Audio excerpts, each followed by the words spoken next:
So in this video, I will be discussing on the endogenous sources of reactive oxygen species. So previously we have seen the exogenic sources like environmental stress, salinity, chilling, nutrient deficiency, plant toxicity, UV radiation, ionizing radiations, all such are exogenous sources of reactive oxygen species. Now we will see endogenous source means inside the cell, means within the cell, in cell organelles and all, there are sources of reactive oxygen species. So first one is in mitochondria.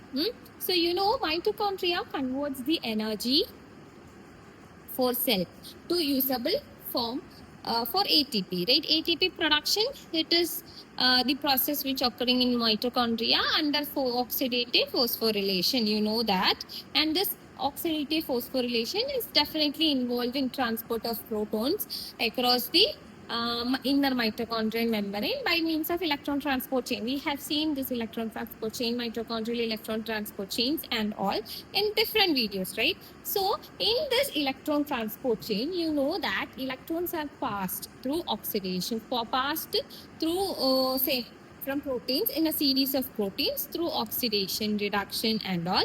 And also these okay, an electron transfer chain is ending with a terminal oxygen atom. So it will, after all passing through several molecules of proteins and all, electron will finally reach the terminal or last destination of electron along the chain is definitely the oxygen molecule, right? So under normal condition, the oxygen will be getting reduced to water, but 0.1 to 2% of the electrons involved in this electron transport chain throughout the chain, passing through the chain, it do not undergo complete reduction. Instead, it will be prematurely and incompletely getting reduced to superoxide. So this is the one important source of reactive oxygen species, that is a superoxide in cells. Okay, in mitochondria, definitely this mitochondrial electron transport chain is occurring. So in between that chain, some of the electrons are not completely getting reduced, and this is a cause for the source of reactive oxygen species inside the cell. Now the second source of reactive oxygen species is in the electron transfer reactions catalyzed by mitochondrial cytochrome T450.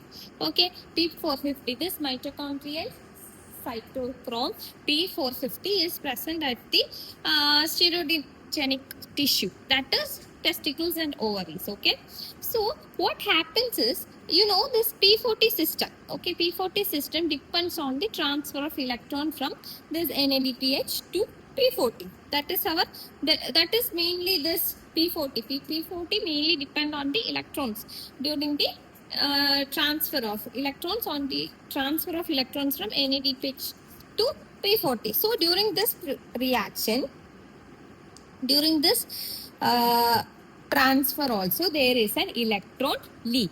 Okay, some electrons are leaked.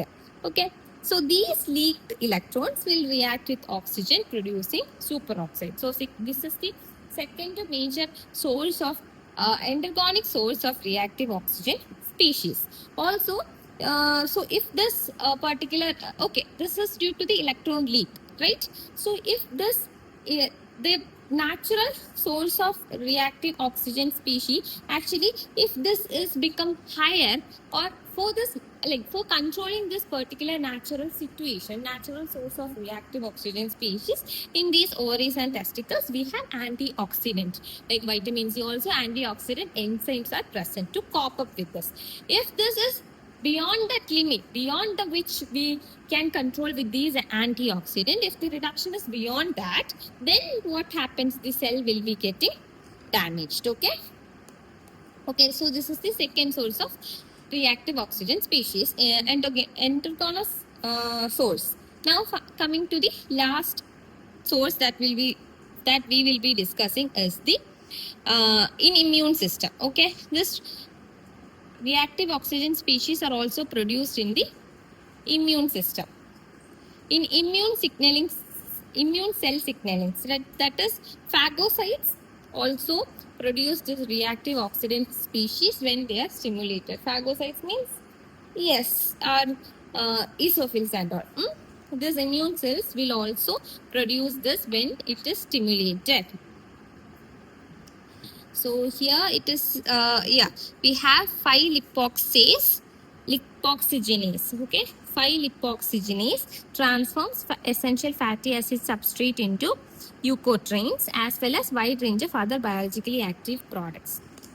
This is for an example. So let me, like you should know the three major endogenous sources for reactive oxygen species. One is at the electron during the electron transport chain in mitochondria. Secondly, in this stereogenic cells or tissues, stereogenic tissues, that is in testis and ovary. It is due to the like electron leak. Okay. Our mitochondrial cytochrome P40 is the major system working there. So this P40 system, it depends or it is dependent on the transfer of electrons from NADPH to P40. Okay.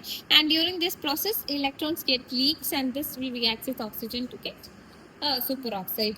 Then also to cope with this process, antioxidants are there if it is beyond that limit. If the damage caused by this reactive oxygen species is too much, then what happens? This cell will undergo that. Mitochondrial cell will undergo that. The third major source, endogenous source, is in the immune cells. This phagocytes, they are also really produce reactive oxygen species when they are stimulated. So in next video, we'll see the